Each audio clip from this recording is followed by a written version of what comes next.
अस्सलामु अलैकुम वरहमतुल्लाहि वबरकातुहू। नहमदुहु व नुसल्ली अला रसूलिहिल करीम, अम्मा बाद। फ़अऊज़ु बिल्लाहि मिनश शैतानिर रजीम, बिस्मिल्लाहिर रहमानिर रहीम। लक़द मन्नल्लाहु अलल मुअमिनीना इज़ बअथ फ़ीहिम रसूलन मिन अनफुसिहिम यतलू अलैहिम आयातिही व युज़क्कीहिम व युअल्लिमुहुमुल किताब वल हिकमह। सदक़ल्लाहुल अज़ीम। मोहतरम हाज़रीन जुमा, बुज़ुर्ग दोस्तों और मेरे अज़ीज़ साथियों, हम मुसलसल तकरीबन 1 साल से सीरतुन नबी यानी अल्लाह के नबी सल्लल्लाहु अलैहि वसल्लम की ज़िंदगी से मुताल्लिक़ गुफ्तगू कर रहे हैं। आज हम माह रबीउल अव्वल से मुताल्लिक़ कुछ गुफ्तगू करेंगे, जिसमें हम ये समझेंगे कि माह रबीउल अव्वल को क्या फ़जीलत हासिल है और ईमान वालों के लिए क्या रहबरी है कि इस महीने में क्या करना चाहिए। क्योंकि मैं अक्सर कहता हूँ कि कोई भी दिन, कोई भी महीना अपनी ज़ात के एतबार से बुरा नहीं है। हर महीना मुबारक है, हम एक दूसरे को मुबारकबाद देते हैं महीने की। रमज़ान मुबारक, मुहर्रम मुबारक, रबीउल अव्वल मुबारक। तो ये मुबारक बाज़ लोगों के हक़ में होता है और बाज़ लोगों के हक़ में नहीं होता। कोई भी महीना मुबारक उस शख्स के हक़ में होगा जो उस महीने को बहाना बना करके, उसको ज़रिया बना करके अपने रब को राज़ी कर ले, अल्लाह को राज़ी कर ले। और एक शख्स जो महीने की आमद पर तो बड़ा खुश होता है, लेकिन उसको बहाना बनाकर अल्लाह को राज़ी नहीं बल्कि अल्लाह को नाराज़ करने वाले काम करता है, तो ये क़यामत तक को अल्लाह रब्बुल इज़्ज़त इसको ज़िंदगी दे दे तो कोई महीना उसके लिए मुबारक नहीं बन सकता। लिहाजा सबसे पहले तो हम ये समझें कि रबीउल अव्वल ये एक ऐसा महीना है जिसको एक खुसूसियत हासिल है कि अल्लाह रब्बुल इज़्ज़त ने इसी महीने को अल्लाह के नबी सल्लल्लाहु अलैहि वसल्लम आखिरी नबी के पैदाइश के लिए भी चुना कि माह रबीउल अव्वल ऐसा महीना जिसमें अल्लाह के नबी सल्लल्लाहु अलैहि वसल्लम की पैदाइश हुई। और दूसरी चीज़ यह है कि इसी महीने में अल्लाह के नबी सल्लल्लाहु अलैहि वसल्लम की वफ़ात भी हुई। ये दोनों चीज़ें इस महीने में हुई हैं। ये इस महीने की खसूसियत है, ये अल्लाह की तरफ से मुक़द्दर हैं। अब हम अल्लाह के नबी सल्लल्लाहु अलैहि वसल्लम की चूँकि इस महीने में पैदाइश हुई है तो यकीनन हमारे लिए खुशी की बात है, और ख़ास तौर पर हमारे लिए इसलिए खुशी की बात है क्योंकि अल्लाह रब्बुल इज़्ज़त ने हमको उम्मत मोहम्मदिया में पैदा फरमाया है। हम बड़े नसीब वाले दोस्तों, हमको अल्लाह रब्बुल इज़्ज़त ने जनाब रसूलुल्लाह सल्लल्लाहु अलैहि वसल्लम की उम्मत में पैदा फरमाया है। कोई मामूली एहसान नहीं है, ये कोई मामूली एहसान नहीं है। एक हदीस अल्लाह के नबी सल्लल्लाहु अलैहि वसल्लम की सुनते चले। एक दिन अल्लाह के नबी सल्लल्लाहु अलैहि वसल्लम बैठे हुए थे, सहाबा किराम मौजूद थे। अल्लाह के नबी सल्लल्लाहु अलैहि वसल्लम ने तमन्ना ज़ाहिर की, तमन्ना ज़ाहिर की। एक आदमी तमन्ना करता है ना, जैसे हम भी कभी कभी कहते काश ऐसा होता। अल्लाह के नबी ने फरमाया काश मैं अपने भाइयों से मिलता। सहाबा किराम के कान खड़े हो गए, ये कैसी बात है कि अल्लाह के नबी फरमा रहे काश मैं अपने भाइयों से मिलता। एक सहाबी ने अर्ज़ किया, अल्लाह के नबी सल्लल्लाहु अलैहि वसल्लम क्या हम आपके भाई नहीं हैं? अल्लाह के नबी ने फरमाया तुम तो मेरे सहाबा हो, यानी मेरे साथी हो। अब सहाबा के दिल में और जस्तुजी पैदा हुई, फिर भाई कौन है? अल्लाह के नबी ने खुद ही फरमाया मेरे भाई तो वो है जो मेरे बाद आएंगे और मुझे बग़ैर देखे मुझ पर ईमान लाएंगे। तुम तो देख रहे हो मुझे, मेरे भाई वो है। ये भाई से मुराद यहाँ पर दोस्तों अल्लाह के नबी सल्लल्लाहु अलैहि वसल्लम की जो मुराद है, उलमा ने कहा कि इससे मुराद है कि मेरे बहुत नज़दीकी लोग, मेरे बहुत दिल के करीब लोग। इसके लिए कुरान मजीद में अल्लाह फरमाते हैं यौम यफ़िर्रुल मर्उ मिन अख़ीही, वो दिन ऐसा होगा क़यामत का जिस दिन भाई भाई से भागेगा। तो सबसे पहले भाई का जिक्र किया क्योंकि भाई जो है सबसे करीबी चीज़ है। उसके बाद वो उम्मी व अबीही कहा।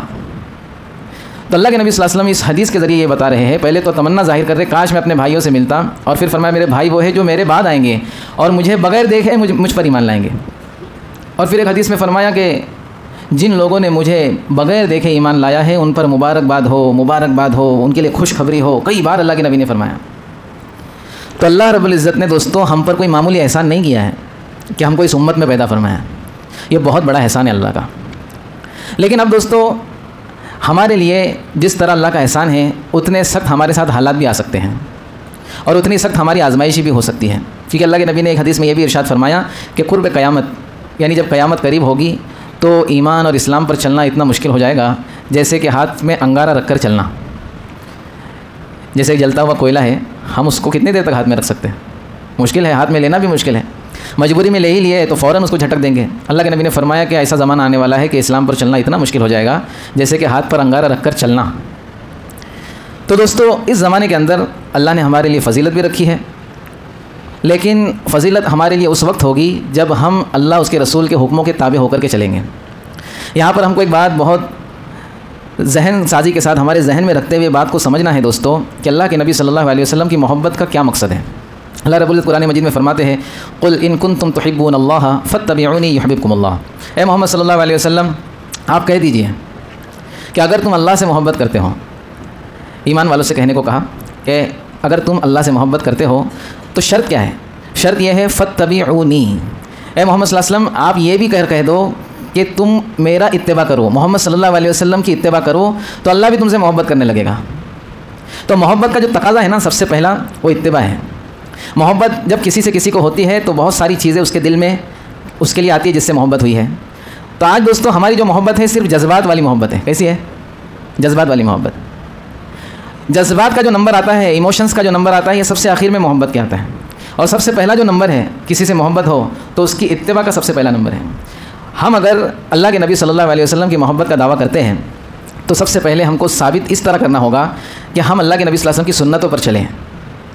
किताबों में बात मिलती है, जो शख्स अल्लाह के नबी सल्लल्लाहु अलैहि वसल्लम की मोहब्बत का दावा करे और सुन्नतों पर ना चले, वो शख्स झूठा है। कैसा है? इसकी मिसाल आपको दूँ।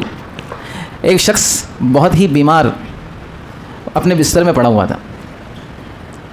उसको 2 बेटे थे और दोनों बेटे उसके पास बैठे हुए थे। उसने अपने एक बेटे से कहा, बेटा ज़रा पानी तो पिला देना, क्योंकि खुद वो उठ नहीं सकता।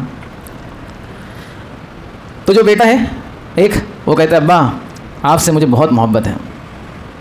हाँ ठीक है, पानी तो पिला दे, लेकिन अब्बा आपसे मुझे बहुत मोहब्बत है।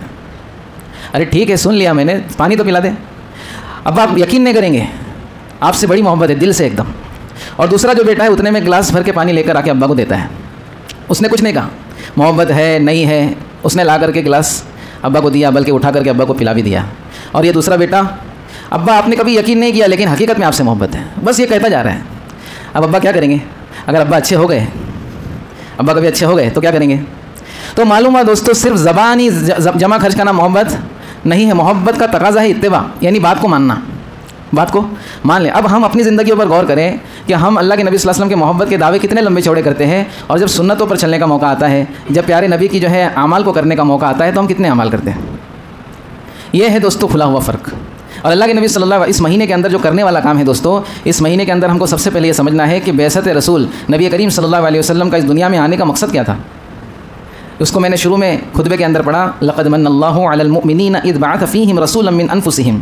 अल्लाह रब्बुल फरमाते हैं, लक़द मन्नल्लाह, यकीनन अल्लाह रब्बुल इज़्ज़त ने एहसान फरमाया है। किस पर? ईमान वालों पर। और एहसान क्या फरमाया है? इज़ बअथ फ़ीहिम, उनमें अल्लाह रब्बुल इज़्ज़त ने उन्हीं में से एक रसूल को भेजा है।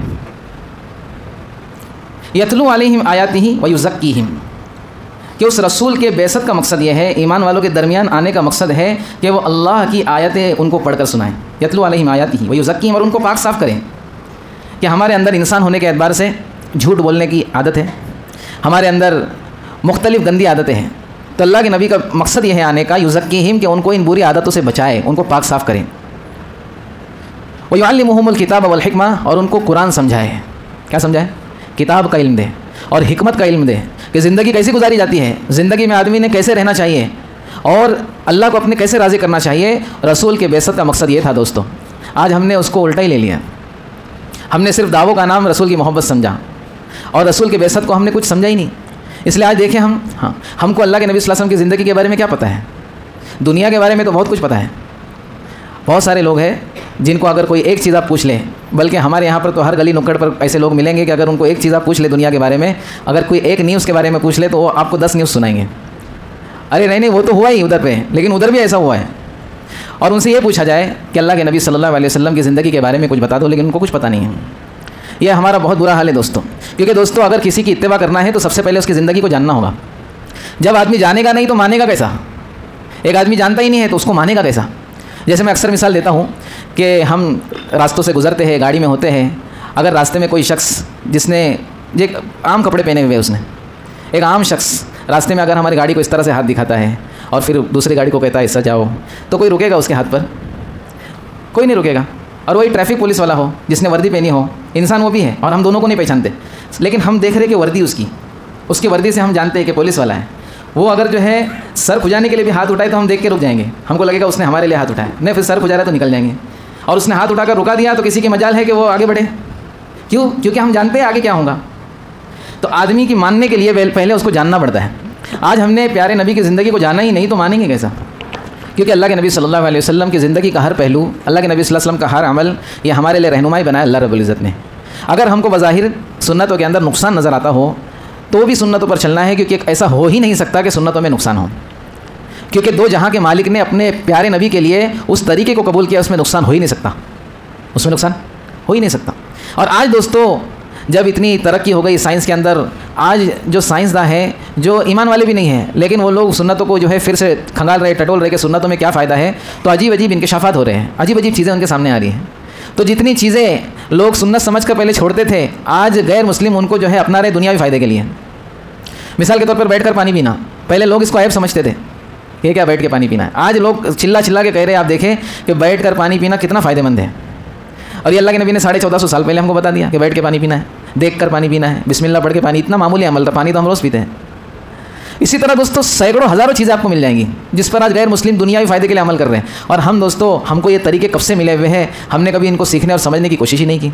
तो इस माह रबीउल अव्वल को दोस्तों बहाना बनाकर प्यारे नबी की मोहब्बत में भी इजाफा किया जाए और मोहब्बत का तकाजा भी पूरा किया जाए कि हम अल्लाह के नबी सल्लल्लाहु अलैहि वसल्लम की ज़िंदगी को अपनाने वाले बन जाए, अल्लाह के नबी सल्लल्लाहु अलैहि वसल्लम की सीरत को अपनाने वाले बन जाए। ये अगर हमने कर लिया तो ये मुबारक हो जाएगा हमारे हक़ में महीना, और ये हमने नहीं किया, और कितना ही चिल्लाए मोहब्बत के कितने ही दावे भरे, लेकिन उससे हमारा ये महीना मुबारक हमारे लिए नहीं बनेगा। अल्लाह रब्बुल इज़्ज़त हम सबको अमल की तौफीक दे। दो ऐलान थे, सबसे पहला तो ये ऐलान कि मस्जिद का काम चल रहा है और काफ़ी खर्च हो रहा है, तो दुआ है कि अल्लाह रब्बुल इज़्ज़त उसको आसानी से मुकम्मल करें और आप लोग जो है उसका ताउन भी करें। दूसरा ऐलान ये है, हम सभी जानते हैं कि जो पार्लियामेंट में एक बिल पेश किया गया है जो सरासर मुसलमानों के ख़िलाफ़ है, और इससे हमारी मस्जिद, मदरसे, हमारे कब्रिस्तान, खानकाह, दरगाहें सब मुतासिर होंगी।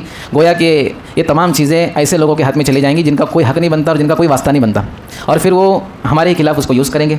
इसलिए उसके रद्द के अंदर हम सबको पता है कि वो स्कैनर वगैरह है, तो उसके रद्द में हम अपनी राय पेश करेंगे। हम अपनी राय पेश करेंगे कि हम इससे मुत्तफ़िक नहीं है, ये जैसा है वैसा ही इसको रहने दिया जाए, इसमें कोई तरमीम नहीं की जाए, इसमें कोई करेक्शन और इसमें कोई तब्दीली ना की जाए। ये जो है वो हम लोग देख लेंगे, हमारा मामला है। तो वो राय देनी है, तो माशाल्लाह बहुत सारे लोगों ने राय दे दी ईमेल के ज़रिए से, आप में से बहुत सारे लोगों ने दी होंगी। लेकिन जिन लोगों ने अभी तक नहीं दी या जिन्होंने कोशिश की लेकिन वो नहीं सक्सेस हो पाया, तो कुछ लोग अल्हम्दुलिल्लाह मस्जिद के बाहर जुमा के बाद खड़े रहेंगे। इंशाअल्लाह जिन लोगों को नहीं समझ में आया या जिन्होंने अभी तक नहीं दिए, वो उनके रहबरी से अपनी राय को पेश करें ज़्यादा से ज़्यादा तादाद में, ताकि आइंदा कोई भी चीज़ इंशाअल्लाह शरीयत के मामले में, किसी भी मामले में कोई भी मुदाखलत ना कर पाएँ। इसलिए पुरज़ोर अपील है आप लोगों से कि आप अभी तक जिन्होंने नहीं दिया वो भी दें, अपने घर वालों को भी इसकी तरगीब दें, बल्कि घर वालों को नहीं समझ में आ रहा है तो किसी जानकार से वो करके ले। ये बहुत वक्त का अहम तकाज़ा है, इसको समझे दोस्तों और इसको करने की कोशिश करें। अल्लाह रब्बुल इज़्ज़त हम सबको कहने सुनने पर अमल की तौफीक।